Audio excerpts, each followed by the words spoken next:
Animirane filme imam rad, ker so sami narisani, saj mi je to všeč in ker so ponavadi zabavni. Zato, ker jih rada tudi delam, ker na televiziji ni takih filmov.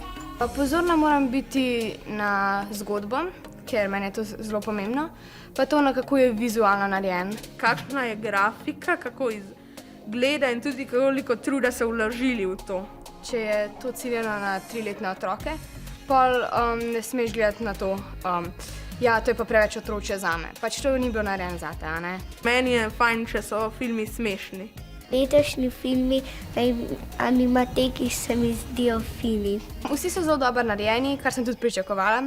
Večina jih je bilo narisanih na računalnik, nekaj jih je pa bilo izdelanih z materialom. Nekateri sploh ne govorijo pravi ljudje, večina jih je bilo iz drugih držav. Sedimo v kinodvorani, pol pa tako, kot nam je bil všeč, zapišemo oceno. Člani žirije večkrat nimamo skupnih ocen.